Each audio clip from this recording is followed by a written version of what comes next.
Hola, hola, ¿cómo están? El tema de hoy es un tema tabú.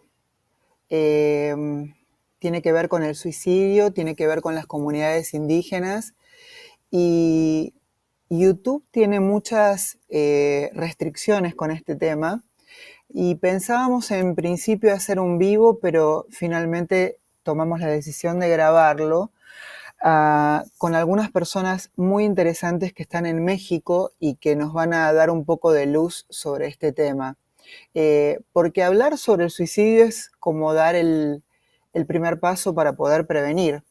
En estas épocas de fiestas, en este fin de año, la tasa de suicidios aumenta en general en el mundo y nosotros hablamos un poco acerca de este tema, y lo digo en general y en particular, desde la ignorancia, a veces desde el miedo o la culpa y la vergüenza.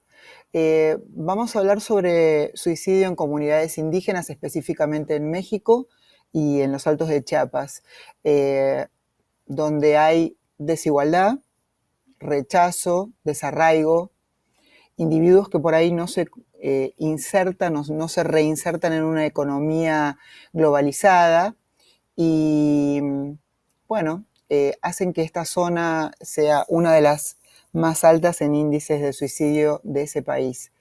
Vamos a conectarnos con diferentes personas y la primera persona con la cual estamos conectadas es con Leri Betancourt Pérez. Leri tiene un máster en psicoterapia Gestalt, psicología clínica, psicoanalista y suicidóloga. Es conferencista y capacitadora en temas de prevención y posvención del suicidio. Es docente universitaria y miembro fundador del Frente Nacional para la Prevención del Suicidio. Bienvenida, Leri. Muchas gracias, Laura. Muchísimas gracias por la invitación. Un gusto estar contigo hablando de suicidio. Muchas gracias a ti por conectarte. ¿Dónde estás? ¿Dónde te Estoy encuentras? en la ciudad de León, Guanajuato. Soy Uh-huh. uruguaya, tengo 22 años en México, pero pues vivo aquí en León. Ok. Bueno, tú trabajas en prevención, pero además con sobrevivientes de suicidio y Así es. familiares de personas que se han suicidado. Eh, Me gustaría que habláramos un poquitito sobre el Chiapas, el no turístico, aquellos que no figuran en más que en a veces un cuadrito en el periódico. Eh, y en principio preguntarte, ¿el tema del suicidio, para iniciar, tiene que ver con la salud mental? Te contestaría que por supuesto que sí, pero no es la única arista, ¿no? No es lo único que Ujú. influye. Y si vamos a hablar de suicidio en Chiapas, en comunidades indígenas, la salud mental pasa a ser algo como muy marginal si lo comparamos con las condiciones sociales de, como tú mencionas al principio, de desarraigo, o yo le llamaría más de nada de desterritorialización, ¿no? Y una cantidad de abuso de derechos, de discriminación, de exclusión. Uf, o sea, el suicidio es netamente un tema social ahí, o principalmente un tema social, no es un tema de salud mental, de depresión, de ansiedad, esas son como consecuencias colaterales, si lo queremos llamar así, de toda una situación social, pues, de casi de criminalización de, ahora sí, de la pobreza y de la condición por etnia, ¿no? Ujú. Eh, Muchas veces cuando se trata de población joven y gente que tuvo que migrar de repente a San Cristóbal de las Casas o alguna ciudad para conseguir trabajo, para estudiar, están como entre dos mundos, porque todas las costumbres y cómo se han criado, teniendo su propia lengua, teniendo que a la fuerza ser bilingües para poder operar en diferentes ambientes, sobre todo en el trabajo, es como que regresando a la casa hay como un choque, como que ya no pertenecen, no son de allá y no son de acá. ¿Qué es lo que tú puedes vislumbrar hablando con esas familias en principio? pues que viven como tú lo acabas de describir, no soy de allá ni soy de acá, viven como en un limbo y los seres humanos necesitamos sentir este sentimiento de pertenencia, ¿no? Y pues ellos se viven excluidos de ambos lados, ¿no? Ya no pertenecen al lugar de origen, pero tampoco nunca van a pertenecer al lugar de llegada, ¿no? Y eso es algo que como la sociedad que vive en San Cris o que vive en cualquier otra ciudad que te reciba, te lo hace sentir directa o indirectamente. Yo creo que con la población indígena aún más, ¿no? Porque incluso está pues una burla constante de la forma como hablan el español, ¿no? De su apariencia física, o sea, pues hay una discriminación por todo eso y siempre, nunca dejan esa condición de indígena, ¿no? De salido de la selva, de la sierra, de donde sea, ¿no? Eh, entonces nunca vas a pertenecer a ninguno de los dos lados y en la comunidad de origen hay como una especie, a veces dicha, a veces no dicha, de sentimiento de traición, ¿no? Porque te fuiste, porque tú estás viendo por ti y nosotros seguimos acá. Pues creo que mis compañeros luego pueden como ampliar esto muchísimo mejor y con más datos, pero sí la condición de no pertenencia es un, digamos, así un caldo de cultivo para la conducta suicida, ¿no? Sea por migración o por cualquier otra cosa, ¿no? Porque también hay familias que no han migrado y hacen sentir a sus miembros que no pertenecen a. Cuéntame un poquito cómo llegan las familias a ti y cómo es el tipo de terapia que uno puede hacer, tanto en prevención como una vez que algún familiar directo o indirecto haya tomado la decisión de quitarse la vida. Bueno, creo que sería muy amplia la respuesta y no sé si me alcanza un minuto, pero pues es difícil, digamos, después que se ha producido un suicidio en la familia, es difícil para la familia pedir esta ayuda. Creo que yo en los años que tengo trabajando nomás he tenido una chica, tengo actualmente una chica todavía que se suicidó su hermana y pues creo que habían pasado 2, 3 semanas del suicidio y me contactó y ella era consciente que necesitaba ayuda y que iba a necesitar ayuda un buen tiempo para sobrellevar el duelo. Pero en general las familias les cuesta mucho pedir ayuda en un tiempo tan cercano, a veces llegan meses o años después. Y es algo muy difícil porque en realidad lo que ellos buscan es, quisieran tener a su hijo, a su papá, a su mamá con ellos, no es una terapia. Ellos subestiman mucho la posibilidad de que alguien los acompañe, porque uno en realidad acompaña el duelo, les pudiera ayudar, ¿no? Y la verdad es que este acompañamiento pues los ayuda pues a entender a muchas cosas, a entender el proceso en el que están y cuáles son más o menos las etapas que se vienen, cuánto tiempo lleva, son preguntas que hacen la familia, ¿no? Eh, pues entrarle a las preguntas de los por qué, desculpabilizar, porque se sienten muchas veces culpables de lo que hizo su familiar. Es un acompañamiento con mucha psicoeducación, ¿no? Tanto sea del duelo como de tratar de comprender a su familiar que se suicidó, ¿no? Tratar de comprender qué le pasaba, a partir de yo misma irlo conociendo, ¿no? Porque es un muerto que presentan, ¿no? Y yo les pido que me lo presenten, ¿no? Necesito conocer cómo era él, ¿no? Para poder, pues, hablar con cierta propiedad sobre tal vez lo que pudo haber pasado, pero siempre nos movemos en el condicional, ¿no? Porque ni ellos ni yo podemos confirmar nada, digamos, quien pudiera confirmar ya está muerto. Entonces, es un acompañamiento súper especial, súper específico, ¿no? Que no es lo mismo que un acompañamiento tanatológico. La posvención es un acompañamiento muy, muy específico del duelo por suicidio y que debe ser llevada por personas que estén capacitadas para eso, para no confundir que es un duelo como cualquier otro, porque no lo es.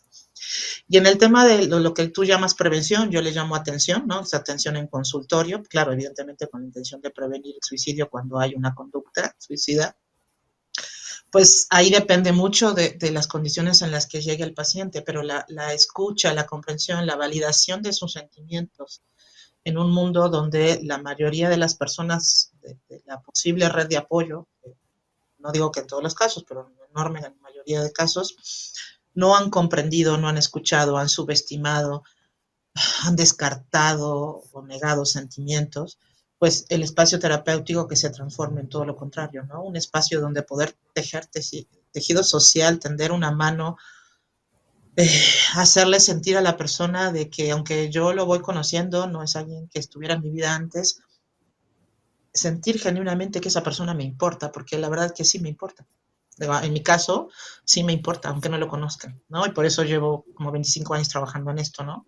Porque el otro me importa, ¿no? Y creo que eso es lo que como sociedad hemos perdido, ¿no? En este rompimiento del tejido social, hemos perdido ese interés por ese otro que no conozco, que no estuvo en mi vida antes, pero es un ser humano como yo, tratando de vivir y de ser feliz y pues la vida le ha jugado en contra y todo el mundo le ha dado la espalda. Bueno, entonces creo que el espacio terapéutico es un espacio de escucha, es un espacio de validación, pero también es un espacio para dar la cara, no la espalda. Ujú. Es muy interesante y estaba pensando mientras hablabas en el tema de la adolescencia, que es un tema eh, que tiene muchas aristas y es difícil siempre eh, porque uno está tratando de pertenecer a un grupo o descubriendo su propia identidad. Eh, ¿Qué sucede con los jóvenes en estas comunidades donde de repente no se tienen las herramientas para poder visualizar esto que vos decías, una tristeza profunda, un sentirse desplazado o desarraigado, no pertenecer a un grupo social y además la mirada de los otros, que muchas veces es muy cruel. ¿Qué sucede con las madres de esos jóvenes que se quitan la vida? ¿Y a dónde pueden acudir las comunidades indígenas cuando necesitan esa ayuda? Pues es muy difícil tener esa ayuda. A ver, yo creo que aquí se complejiza mucho. Una es, ponle que pudieran acceder a los servicios de ayuda que puede acceder cualquier persona, ¿no? En México, ¿no? Que generalmente son servicios de Secretaría de Salud, que tardan mucho en ofrecer un espacio, en que no son sensibles con las necesidades de la gente, que están sobrepasados, en fin. Eso es lo que se supone que cualquier ciudadano mexicano pudiera acceder. Pero cuando tú eres indígena, se vuelve todavía más complicado, ¿no? Porque pues están acostumbrados a que sus derechos siempre son pisoteados, porque efectivamente son pisoteados, no es una sensación de, ¿no? Entonces a veces ni se acercan a pedirlos, ni saben que tienen derechos a, si se acercan a pedirlo, puede ser que pues vayan a una larga lista de espera. Y sabes que ahí se complejiza más porque hablar de algo tan doloroso en un idioma que no es el tuyo, porque la mayoría de las veces esa atención es en español, es algo muy difícil. Es algo muy difícil, ¿no? Entonces se vuelve todavía una barrera más para la atención y donde la gente puede llegar a desistir, ¿no? Pues ahí, pues en San Cristóbal, pues está, es una compañera del frente, artista y psicóloga, Kiki, que puede ser un espacio donde ellos pudieran tener una escucha y una recepción de ese dolor, ¿no? Y bueno, en Kiki Mundo se ofrecen muchas posibilidades, ¿no? Pero está en San Cristóbal, ¿no? Entonces, si la persona está en una comunidad de Chiapas, ¿a dónde puedes acudir? Supongo que con sus mismos chamanes, con sus mismos ancianos, con sus referentes en la comunidad, que le darán una explicación dentro de su cosmovisión de esta situación. Pero el dolor de perder un hijo por suicidio, en la mayoría de los casos, es un dolor insoportable que nunca se supera. Pues es o sea, no solo es la muerte de un hijo, porque creo que toda madre o padre, pues es cargar con este dolor es sumamente fuerte y por momentos insoportables, ¿no? Pero además perderlo por una muerte, por suicidio, o sea, que fue voluntariamente, o sea, que nos deja siempre esta sensación de pude haberlo evitado, y por tanto la consecuente culpa, ¿no? Es algo todavía más insoportable que puede llevar a un riesgo, a un segundo riesgo de suicidio en otro familiar, ya sea madre o padre. ¿no? Hay mucha ignorancia del tema, entonces pues se van dando cuenta que ellos pudieron haberlo prevenido, que tal vez ellos hicieron alguna intervención negativa con su hijo que los llevó al suicidio. Uf, es algo que cuestiona, o sea, el suicidio de cualquier persona, pero más si es de un familiar tan cercano como un hijo, nos cuestiona nuestra existencia. Como decía Camus, es lo único, de repente el único problema filosófico auténtico y real. La vida merece ser vivida o no, eso es lo único que tenemos que discutir y es creo que lo que pone el suicida pone sobre la mesa, ¿no? ¿En qué condiciones debe ser vivida, merece ser vivida? ¿No? Y cuando analizas las condiciones sociales en las que están los jóvenes indígenas, dices, pues yo también dudaría. Muy interesante, Leri. Quédate con nosotros que quiero invitar a otra participante. Ella se llama Rosa María López, es licenciada en Planeación de Desarrollo Rural, promotora de la educación, sexualidad integral, derechos de las mujeres, también cuidado del medio ambiente. Es intérprete de tzotzil al español y emprendedora de textil artesanal, fundadora de la organización Floreciendo el Corazón de la Tierra. Bienvenida, Rosy.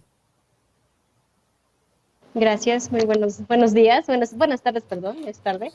Pues ya estaba yo confundida, pensé que era la 1, pero ya. Es que me vine a exponer, bueno, estaba yo vendiendo igual aquí enfrente, pues tuve que buscar un internet más rapidita. Pues es un gusto estar con ustedes, la verdad. Pues yo soy de Sinacantán, de Lambón, municipio de Sinacantán. Yo hablo en lengua tzotzil y como acaba de decir la compañera, sí es muy difícil vivir en las comunidades indígenas. Tiene otro reto que vivir en la ciudad. Te iba a preguntar, ¿cuáles son las comunidades indígenas en general, las que se encuentran en Chiapas? De hecho, de los Altos hay 16 municipios que son indígenas, las hablan de lenguas indígenas. En San Cristóbal también es uno de los Altos, es la ciudad, pero también cuenta con comunidades indígenas que hablan lo que es Tzeltal y Tzotzil también, que es San Cristóbal también. Lo que son las comunidades indígenas en Salta, Tzeltal y Tzotzil. Hay como 16 municipios. Ok. Bueno, sigan hasta Sinacantán, Huistán, Tenejapa, Chenaló, Panteló, Sinacantán, La Rainzar, Santiago del Pinar, Amatenango del Valle y La Rainzar. Y San Cristóbal serían los que son de Oshuk también y Chanal, son los Altos de Chiapas. Y lo que son hablan de lengua tzeltal y tzotzil. Bueno, muchas gracias por esa información. Te iba a preguntar, tú que estás en contacto con tantas mujeres, cuando se enferma el alma, ¿a quién se le pide ayuda? Eso es una buena pregunta. Es que en las comunidades casi no se da o no se busca ayuda tanto como en la ciudad. Por ejemplo, en la ciudad me siento triste, me siento sola, buscas ayuda con una psicóloga, te vas y buscas ayuda. En cambio, en las comunidades indígenas no se da eso. Simplemente platicas con algún familiar o algún conocido, si te escuchan. Si no, porque a veces también, aunque te duela, aunque tengas un problema, pero lo que pasa es que como las más en casa las mujeres, pues no se deshogan. A veces, ay, tú tienes la culpa, y como que siempre le echan la culpa a las mujeres que tienen la culpa, por X razón, o porque te viste así raras, porque debes de ser respetada, y cosas así. Entonces, como que nos sentimos más culpables como mujeres indígenas, como que en vez de hablar, te echan la culpa. Y es muy difícil, de hecho, bueno, yo podía hablar más de Sinacantán, de hecho se encuentra la instancia de las mujeres, donde hay psicólogas, el PAIME, todo, pero tampoco no siento que no hacen tanto el trabajo, más que nada más van en la oficina y se quedan y no salen, no llegan a escuchar las situaciones que pasan las mujeres indígenas. Eso es lo que yo he visto y lo que está pasando allí. Aunque tenga tu dolor, tu tristeza, pues te queda conformarte, pues callarte y seguir lo que estás haciendo. En eso no hay tanto como apoyo. Yo te iba a preguntar, ¿cuál es la concepción y la cosmovisión tzotzil con respecto a la muerte? Pues respecto a la muerte de la cosmovisión, pues ahí ven como como dijeron, no tanto ven como aunque ya haya tomado algo, aunque fue la intención de matarse a algunas mujeres, a algunas jóvenes, pero no ven tanto así, como que se murió, porque Dios lo quiso llevar, es como una cosmovisión como que algo natural la muerte, que es como una idea que debemos de morir, es un temporal que estamos aquí en la tierra, como dicen, hay que disfrutar la vida porque al final nos morimos, Dios sabe cuándo nos lleva, cuándo nos quiere llevar, pues como dicen, aunque te accidentas, aunque te pasas algo, cuando no es todavía tu destino, no te mueres, te salvas. Pero cuando llega, te llega, aunque sea un X razón, un pequeño accidente, pues te llevas. Es como la creencia, que la cosmovisión que tienen así, que es parte de la vida. No tanto así como un terror de la muerte. Tú me decías que muchas mujeres que acudían a los grupos donde tú participas te comentaban acerca de la violencia doméstica, que iba pasando el tiempo y aquello que parecía como una luna de miel terminó siendo una pesadilla y no pueden salirse de allí porque muchas veces los padres de la misma persona, de la muchacha, no la apoyan porque han recibido dinero a cambio. O, peor aún, cuando son niñas, 12, 13 años, han sido prevendidas o están destinadas a cierto adulto, a cierto hombre, y ellas no disponen ni de su cuerpo, ni de su sexualidad, ni de su identidad. ¿Nos puedes contar un poquito acerca de esa problemática? Es que los problemas creo que sí pasa aquí bueno, lo que yo conozco en esos casos sería Chenaló, Mitontic, lo que es el Chanal, y un poquito de Tenejapa también y Sinacantán, pues pasa eso, pero lo que yo he trabajado, yo he tenido la confianza que me han contado a las poblaciones, pues la violencia se da en el matrimonio, en la familia, o también el acoso sexual en las padres o en entre hermanos, pues se da eso, y a veces por la violencia que viven en la casa, con su familia, con su papá, con X personas, a veces las niñas prefieren juntarse o casarse con las personas con las que se enamoran, pero es como una manera de salvarse, pero en realidad no es una salvación y va a ser lo mismo, empiezan a vivir violencia ya en el matrimonio, y algunos fueron, ahora que, bueno, te puede hablar el contexto ahorita, pues ahora ha cambiado mucho, pues por X razón, como le digo, por se hace violencia o por gusto, ya las niñas se van huyendo a la casa del novio y se quedan igual ahorita lo que está pasando ahorita. Algunos viven felices, algunas no, pero en realidad anteriormente no era así, más que llegaban a pedir y el papá les obligaba y los vendían. Bueno, en caso de Sinacantán ahorita, les pide de 40,000 a 30,000 la más económica una muchacha que le llegan a pedir o ya sea que se fue huyendo, esa cantidad que se paga. Y en cambio en otros municipios igual también se pasa con el cambio de dote, con carnes, con verduras, con X razones que tienen que llevar, y así se hacen los cambios para que así se puedan vivir con esa persona. Pero en realidad a veces nunca, bueno, hasta ahorita que me han contado lo que he vivido, no han pedido hacer nada a la señora que viva en violencia, porque los papás también dicen, no, tienes que regresar porque tú te casaste, ya te fuiste con él, ya te pagó y tienes que regresar, no puedes hacer nada. Y como que en eso también no saben dónde ir y no hay apoyo en la familia, y es lo que me han contado en diferentes municipios. Y hay a veces también el mamá y el papá dicen, no, ¿sabes qué? No te puedo apoyar, aquí ya no es tu casa, ya es tu casa ya, tú decidiste, fuiste a casar con esa persona, no te vamos a apoyar y lo siento mucho y no te puedo apoyar, ahí lo ves que haces de allí. Si te mata, pues sin modos, ya es tu destino. Y tienes hijos, yo no te puedo aceptar con tus hijos porque es mucho.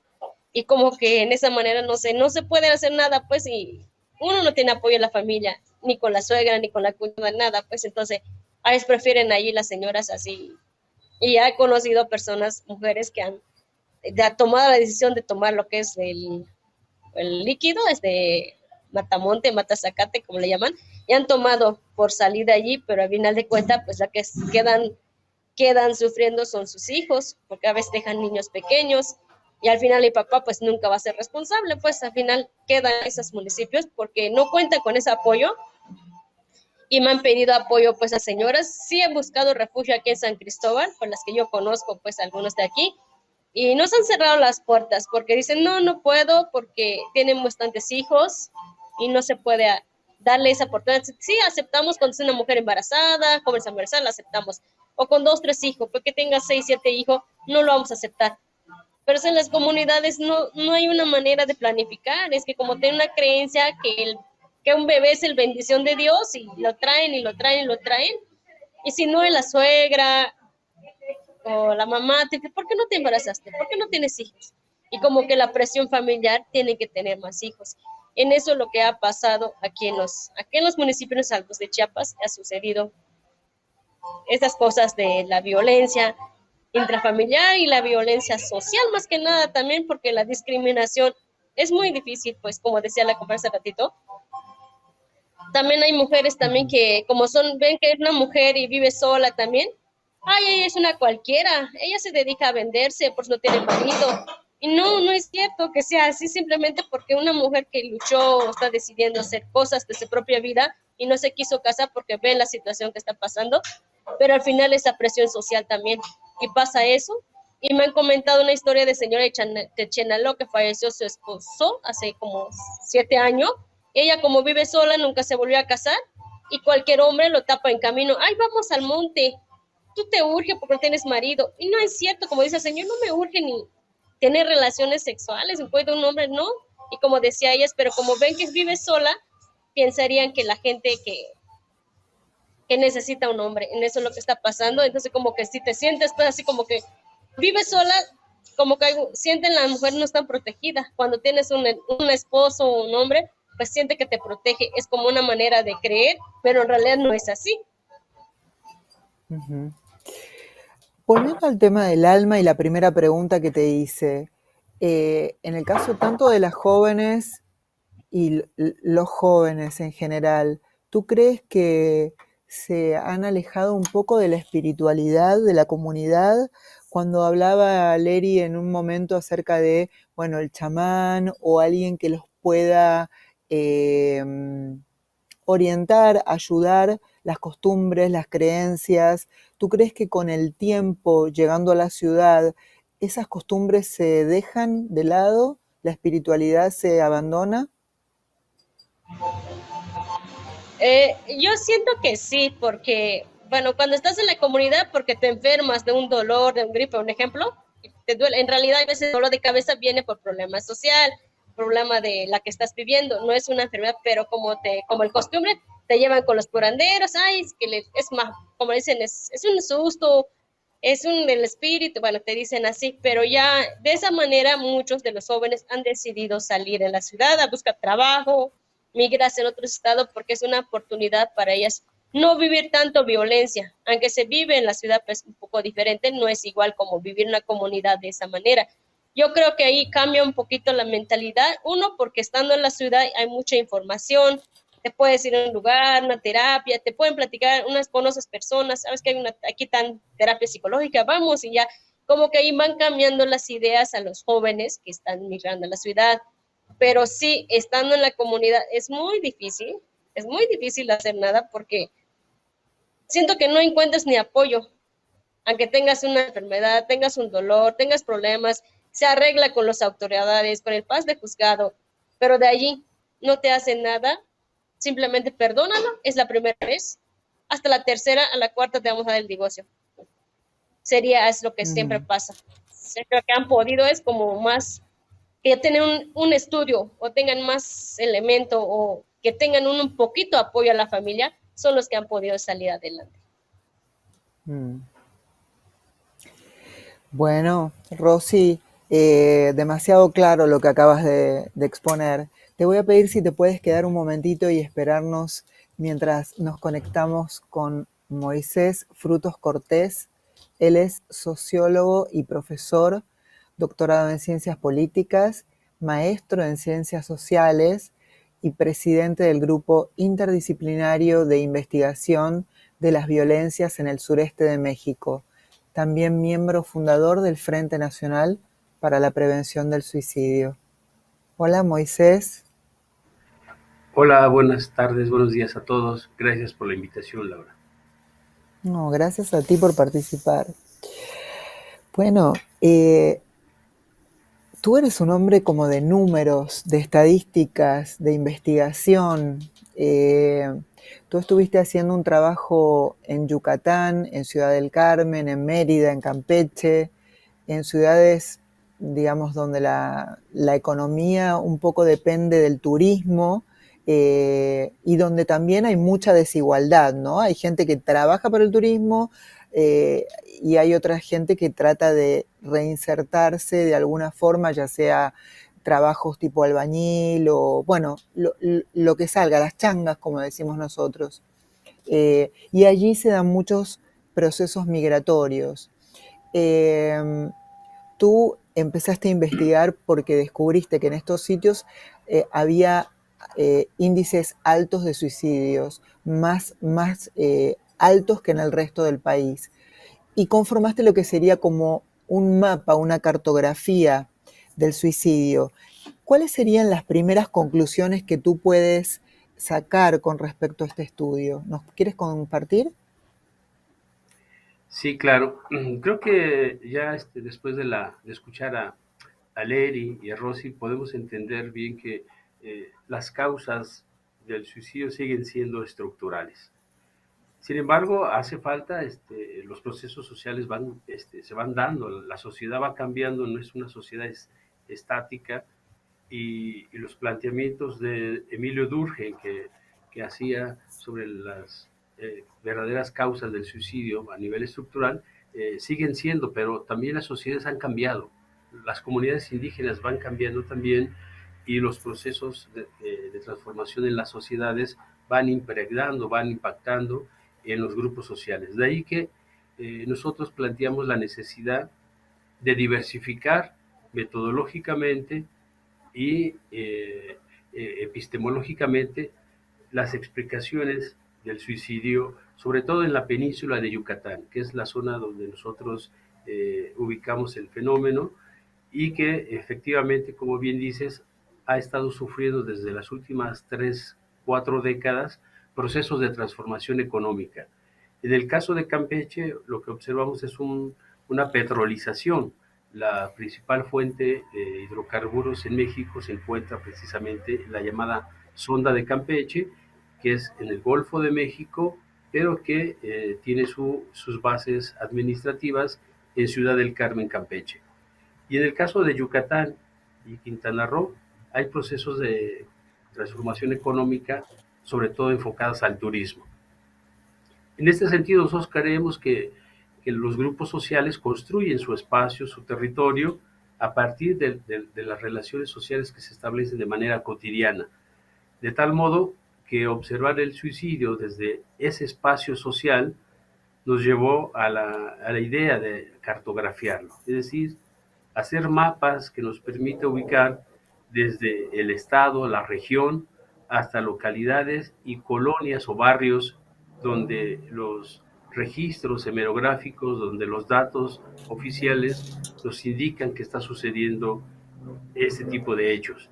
De tal modo que la cartografía por sí misma no explica el fenómeno, pero ayuda a comprender cómo los espacios sociales se van construyendo y cómo van siendo transformados por los procesos económicos, sociales y culturales, ¿no? Ahora te quería preguntar como sociólogo acerca de las personas, si pueden detectar, digamos, género, hombre, mujer, qué edades eran las que mayormente tomaron esa decisión y si cabe la pregunta, algunos motivos detrás de esa investigación que has hecho.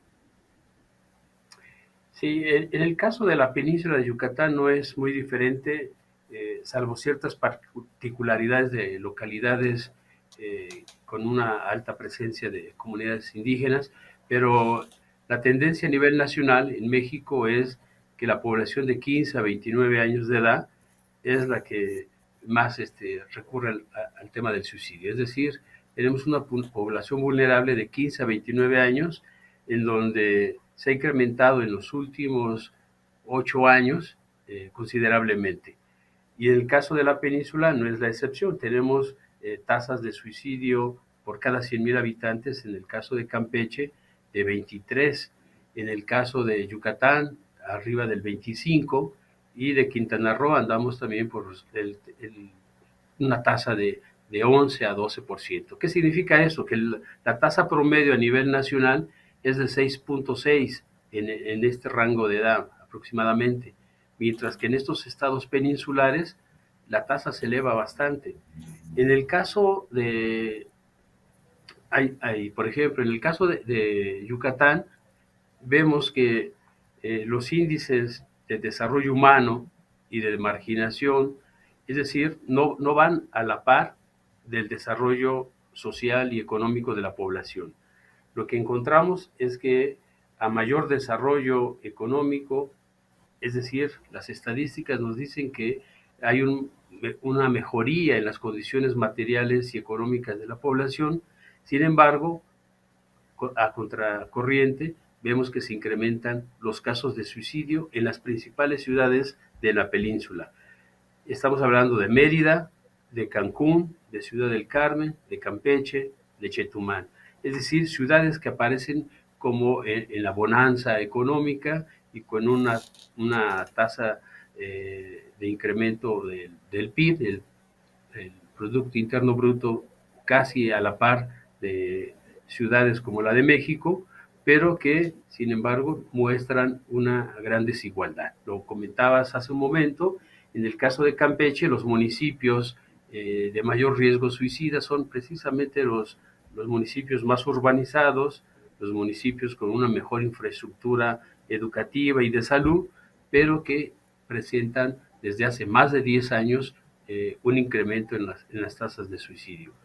Quiere decir entonces que estos procesos de transformación económica, social, también van de la mano de estos cambios culturales, y la población más vulnerable son precisamente los jóvenes en edad productiva, los jóvenes que deberían estar estudiando o que están estudiando, pero que aún así no encuentran las satisfacciones personales y colectivas que deberían de tener, ¿no?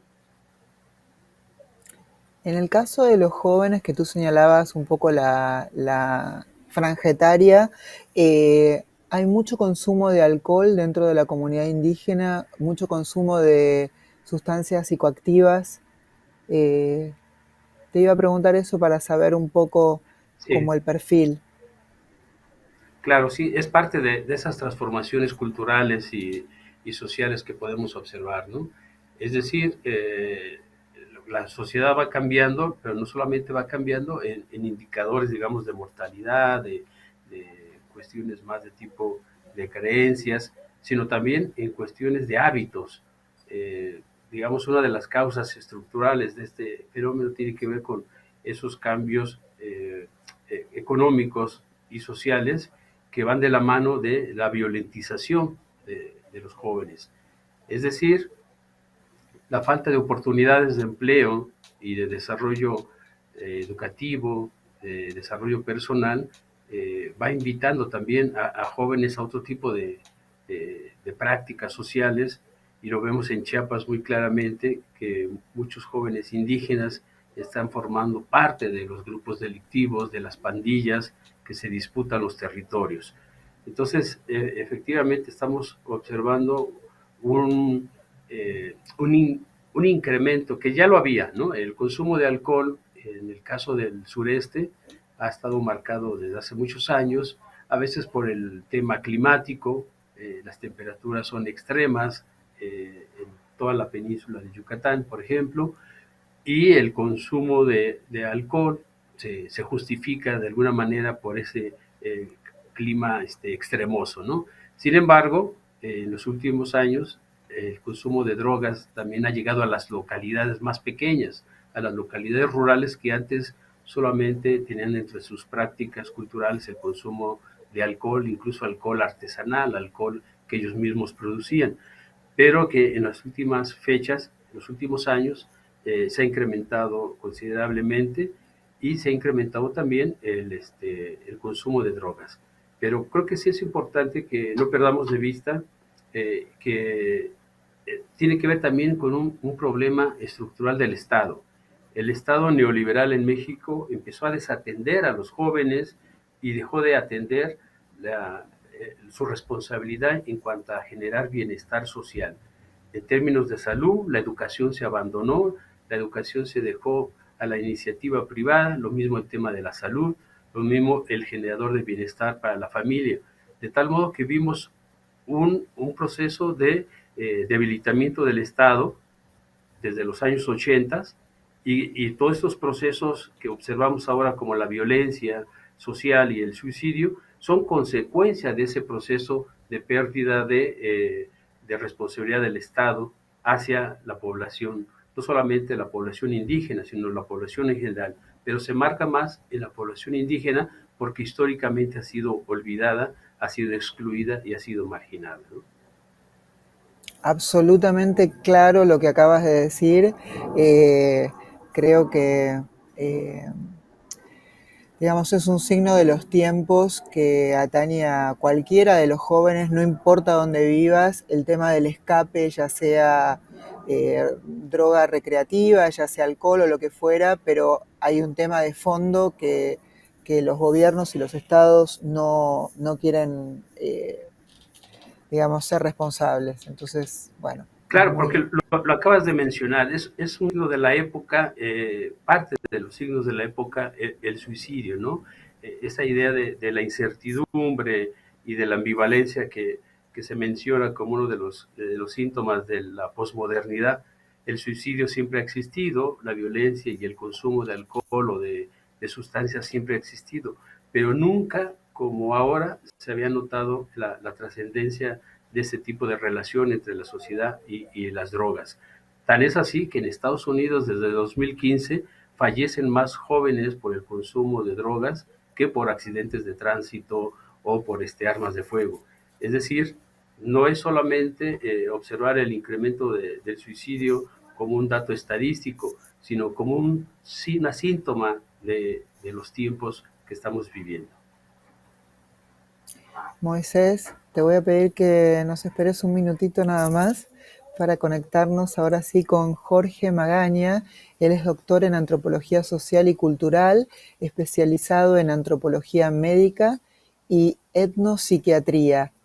Él es autor del libro Voces sobre el suicidio en el mundo indígena, distintas narrativas sobre el fenómeno de la muerte. ¿Cómo estás? Hola, hola Bienvenido. Laura. Muchas gracias por la invitación y por la paciencia. Gracias. ¿De dónde? No, gracias a ti por estar, por participar. ¿De dónde te conectas? San Cristóbal de las Casas en el estado de Chiapas. Bueno, en principio te iba a preguntar, lo que me surge es, ¿cómo es que tú decides escribir este libro? ¿Y quiénes son las personas que están involucradas para escribir este tratado, digámoslo así? Pues mira, son 16 años tratando de entender la problemática del suicidio en población indígena. Es decir, yo trabajo en la Universidad Autónoma de Chiapas y de alguna forma, pues estamos en contacto directo con las comunidades a través de distintos proyectos de investigación, entre ellos tratando de entender muchos de las situaciones o problemáticas de la forma de concebir a la enfermedad y sobre todo a la enfermedad mental. Y dentro de ese fenómeno, pues surgió el interés de hacer un libro con todas las memorias de estos trabajos de investigación de 16 años atrás, que trataba de reconstruir una caracterización del suicidio que permitiera reflexionar a partir de la palabra significante que nosotros no quisimos llamarle narrativas o discursos, sino voces sobre el suicidio, generar una comprensión del drama social que actualmente viven los niños y los jóvenes indígenas en este contexto. Es una recopilación como si fuera un abanico, diría Goffman, de posibilidades de 271 voces. Se le preguntó al individuo, niño o joven, hombre o mujer, se le preguntó, ¿para ti qué es el suicidio? En una sola palabra, en una. Y entonces había quien te respondía, amor, lealtad, muerte, eh, ironía, violencia. Y así fuimos armando toda esta intencionalidad de comprender el fenómeno y poder compartirlo. Como antropólogo te quería preguntar acerca un poco de la cosmovisión. Tú me comentaste acerca de una figura muy poética para mí, que es enterrar el ombligo, inclusive dentro de las casas. ¿Qué puedes decirme acerca de la concepción, de la cosmovisión, de lo que sucede, digamos, con esta interrupción de las vidas de ciertas comunidades y de ciertas personas, obviamente? Bueno, la idea de enterrar el ombligo es sujetarte a la tierra.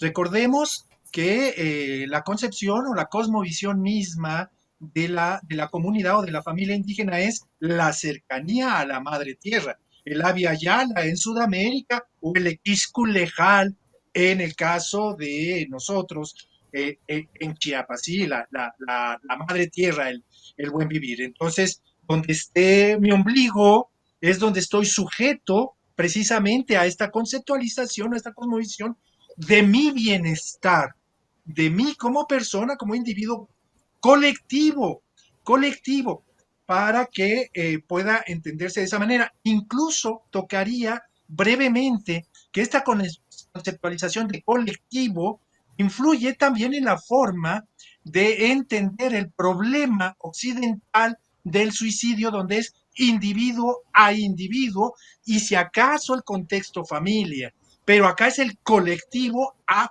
colectivo y es en esta idea del colectivo y en esta idea de la madre tierra donde tengo que ser enterrado en el sitio donde mi ombligo está enterrado. Es una visión que, que preponderantemente va a definir experiencias compartidas. Y para el caso de lo que aquí se está comentando, este caso tendría mucho que ver o dar cabida a los infortunios o a las incertidumbres cuando me aíslan de esta territorialidad. ¿Qué pasa con aquellas personas que no tienen siquiera alimento para sostener a su familia? Porque también la pobreza extrema trae desesperación y la desesperación puede llevar al hecho de que un hombre decida quitarse la vida. Fíjate que acá acabas tú de mencionar una cosa que es muy interesante, el hombre proveedor. El hombre históricamente dentro de esta concepción patriarcal es el proveedor. Cuando dejo de proveer porque o me despidieron del trabajo o porque no me alcanza el dinero para mantener a mi familia, bueno, se genera un señalamiento colectivo del cual no eres capaz de sostener a tu familia y muchas de estas situaciones pues le genera desesperanza que lo puede conducir, entre otros factores, a quitarse la vida. Pero podríamos estar hablando de un adulto. ¿Qué sucede con un joven en un momento determinado que sufre discriminación por su color de piel, que sufre humillación por su contexto cultural, que sufre rechazo en ese tipo de valoraciones? Pero has tocado un punto muy interesante que a través de tus otros ponentes me ha generado cierta remembranza o cierto ruido, perdón por las expresiones. Y es, fíjate que Chiapas y sobre todo el contexto indígena no figuraba hasta no hace 10 años a la fecha dentro de los estados con mayor problemática de suicidio. Es decir, aquí pensar que Chiapas la gente se suicidaba era una locura. Y más pensar que en poblaciones indígenas se estaban suicidando, pues peor, o sea, no existía realmente esta imagen, eran los estados del centro norte o la península de Yucatán quienes establecían las tasas más elevadas. De 10 años, 15 años a la fecha, no, se ha descubierto, sobre todo en población indígena, que esta visibilización tiene o cobra sentido para que pueda ser observada desde una perspectiva de la salud pública, pero no biomédica, hablando de los contextos indígenas, porque no es entendida en su expresión por parte de las mismas comunidades. Bueno, muchas gracias, Jorge, por esos conceptos tan interesantes. Quisiera invitar a todos nuevamente para ya cerrar y hacer una conclusión final. Si ustedes quisieran, en el mismo orden en el que fueron entrando, decir desde su lugar algo que pudiera ayudar, ya no a los que se fueron, ya no digamos, a la familia, sino a la gente que tiene que seguir. Me gustaría empezar con Leri para que ella con su experiencia pueda darnos estas palabras finales. Bueno, yo creo que me gustaría decir en dos sentidos. Perdón. Pues uno, creo que ha quedado claro el día de hoy las condiciones sociales que están como ese iceberg enorme, ¿no? Bajo la superficie de lo que vemos en la conducta suicida, ¿no? Entonces, es como invitarnos a pensar el suicidio desde estas condiciones sociales y que estas condiciones sociales son las productoras de.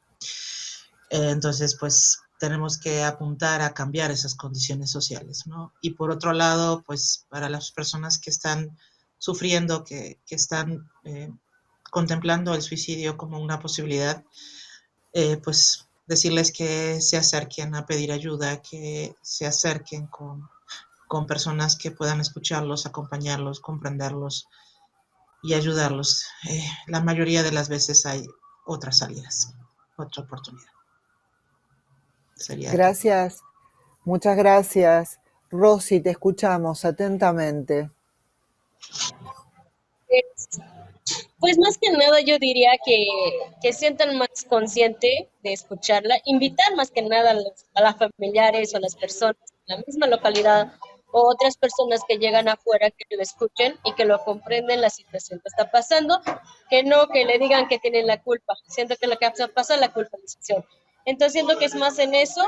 Y la otra situación que se podría hacer para la prevención es que también que llega más informaciones en las comunidades que nadie llega, porque muchas a veces sí hay organizaciones, trabajamos, instituciones de gobierno, sí, no digamos que no está trabajando el sistema, pero el problema nada más queda en la cabecera, es más lejana.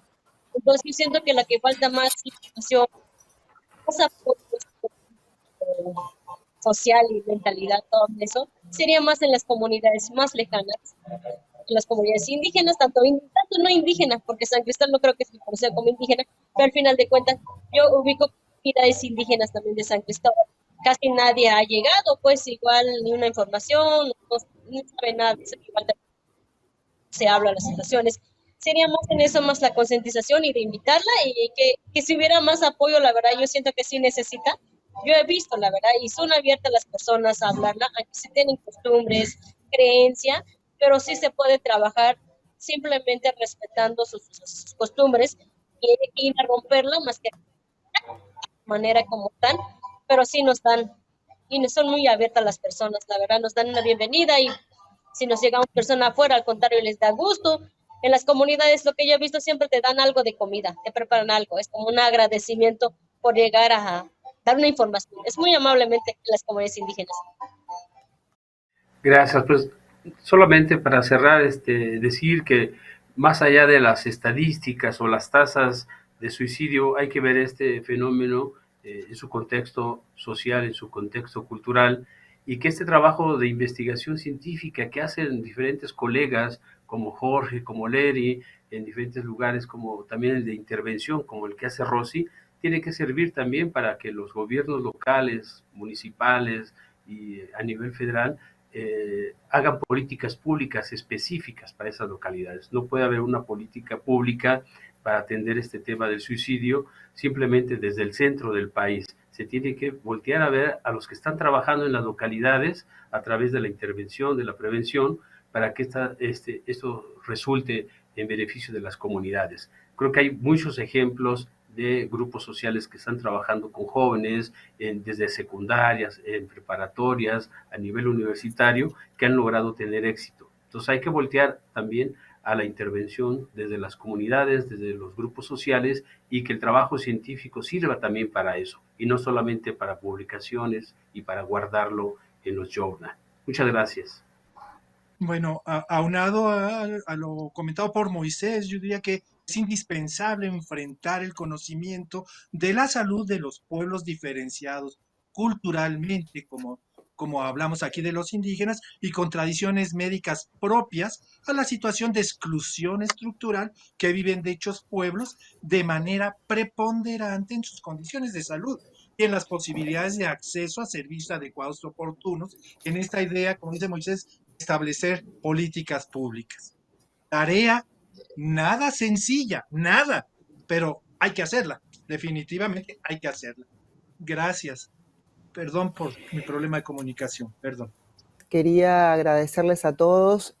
Como les digo, es un tema muy complejo, no se toca demasiado en YouTube, sobre todo el tema de las comunidades indígenas, pero sobre todo agradecer a Kiki Suárez por haberme conectado con todos ustedes y por estar trabajando en el Frente Nacional para la Prevención del Suicidio a través de grupos de apoyo, a través de visualización, de visibilizar esta problemática y de tener tanto impacto en la comunidad. Porque como dije al comienzo, si no hablamos, lo escondemos. Y si lo escondemos, el problema va a subsistir. Creo que empezar a hablar es la manera de sanarnos. Les mando un abrazo a todos, muchas gracias y feliz tarde. Bye.